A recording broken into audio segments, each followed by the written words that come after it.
Oh my God, you guys, buckle up, because this is going to be a journey. So, picture this. Little Almy, bright-eyed and bushy-tailed, thinking I am about to step into the dream factory of music education SAE Institute. Spoiler alert. It was more like stepping into a clown car of disappointment. First off, let us talk about the teachers. Oh, the teachers. You think for $30,000, they at least have resumes thicker than a Kardashian S contour. But no. These industry professionals had credits so small, you need a microscope to find them. Like, imagine paying for a masterclass from someone whose biggest claim to fame is mixing their cousin S SoundCloud rap. Pathetic, and they dazzle us with these horror stories like, oh, I once almost got to intern at a studio. Wow, inspiring. Meanwhile, Canna and Farrell are out there not needing SAE to become legends. But sure, tell me more about your miniature career, Professor. And the equipment, the equipment. They promised us state-of-the-art studios. What we got were relics from the Bush administration. I am talking dial-up era mixing boards, plugins that haven't been updated since Windows XP, and mics that crackled like a bowl of Rice Krispies. You'd think a music school would, I don't know, care about sound quality, but no. Half the class time was spent rebooting ancient computers while the instructor Googled how to fix them. Groundbreaking education. Then there's the curriculum. Oh, the curriculum. It was like they handed a 12-year-old a Wikipedia page on music production and said, here, teach this. The disorganization was legendary. Teachers would show up like, oh, what are we doing today? Babe, you Ray the teacher, and when we ask basic questions, they just blink like we ask them to explain quantum physics. $30,000. And don't even get me started on the degree transfer scam. Oh, the scam. They swore these credits would transfer. Lies. You could have gotten more value burning that tuition money for warmth. Want a real degree? Go literally anywhere else. SAE's accreditation is about as legit as a monopoly money bank. But the worst part, the broken promises. They dangled industry connections like a carrot. What did we get? A networking event with 3 people and a sad platter of grocery store cookies. The career services was just a Google search for music jobs near me. I could done that for free. So here's the moral of this tragic tale. SAE Institute is where dreams go to die. It is a glorified YouTube tutorial except way more expensive and way less useful. If you love music, run far, far away. Or better yet, just teach yourself.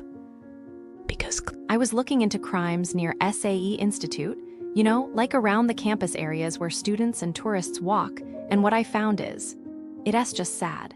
Like these places look normal, but the businesses near SAE Institute, they ray kind of tricky. Not all, but some. They act nice, smile, and then, boom, you ray scammed. So, like, around the SAE in Atlanta, Midtown, there's this thing with fake deeds. Not like you notice it as a tourist, but it's happening in buildings near where you might stay. People walk into what looks like a legit office, maybe to ask about short-term rentals or something, And behind the scenes, someone's forging papers to steal whole properties. I think the victims probably found out too late, like after they tried to check something official. They probably cried, "I would." And the scammers? They probably just moved on to the next building. No one caught them yet, I think. Then, near SAE in Nashville, Berry Hill, there's this fake parking ticket thing. You park your car, go to a cafe or something, and when you come back, there's this very real-looking ticket on your windshield. It says pay online, so you do, because you don't want trouble, but it's fake. The money goes to some scammer's pocket. I think the tourists probably paid it, then felt so stupid later. And the scammer, probably still printing more tickets. No one stops them. It's just, you come here for 2 weeks, maybe to visit SAE or just explore, and these places, they don't care. They see you as easy. Like, how could you do that to someone just passing through? That is wrong, you know. Businesses near SAE Institute feel like they were all built on the same Monday morning when the landlord raised the rent, and everyone decided to take it out on the next stranger who walked in. I am talking about a stretch of street where the air smells of pigeon shock, overpriced cologne, and the faint whiff of plumbing that gave up years ago. If you arrive with a student budget and a heart that still believes in fair play, prepare to have both quietly emptied. Let me walk you through the mood. First comes Istanai Park Shopping Mall, the glass palace that greets you with a smile then charges you for breathing near it. Inside, the toilets reek like someone struck a match in a sewer, and the management answer every complaint with a Gallic shrug that travels through 4 security guards before it reaches you. People say they were falsely billed at Gant, waited 2 hours for a refund that vanished into the card machine's black hole, and left wearing pigeon droppings because birds roost openly in the skylights, and no one thinks that is a problem. The Wi-Fi login is a boss level of capture hell. The children's play zone is the size of a parking space. And if you sit outside before opening hours, the security staff treat you as though you are casing the joint for a heist. In short, the mall looks like luxury, behaves like a back alley, and bills like the Ritz. Roll your suitcase 10 more minutes towards student housing, and you will meet the Standard London, the hotel that studied customer misery and turned it into interior design. They sell you an interior room, which is a polite way of saying a broom cupboard with no window, then bump the price because the wall is painted black. The shower leaks, the door opens onto your pillow, and if you ring housekeeping at 7:30 in the morning, a maintenance man walks straight in while you are still dreaming of a place that cares. Need an ironing board? Lovely, it arrives with a smile, but the outlets do not work, so your shirt stays creased and your phone dies in exile. They add mysterious minibar charges the way magicians produce scarves, and when you protest, the manager emails you from the same void where refunds go to die. Across the lobby, the bar bans laptops after 6 p.m., prices a gin at the cost of a small nation's debt, and still slaps on a service charge for the dishonor. The rooftop shuts for a breeze, the lifts smell of perfume and broken promises, and the whole circus sits right next to King's Cross, so you can pay 5-star for the privilege of hearing night buses mate outside your window. Now picture escaping the city for Bodrum Sun, only to discover the beach clubs learn the same.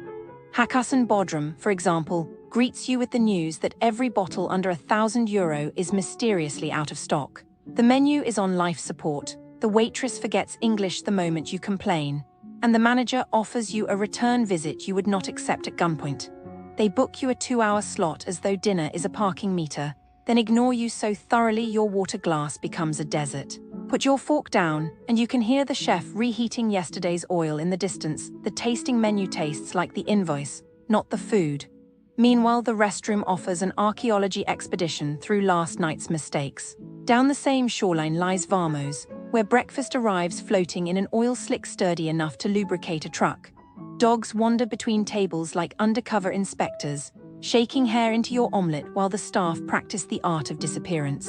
The sink in the bathroom looks like it has been colonized by a fungus aiming for citizenship, and the bill reads like an apology written in numbers nobody asked for. You will pay triple for pasta that contains no visible meat, and if you walk in without a reservation, they invent a full house even when the terrace is half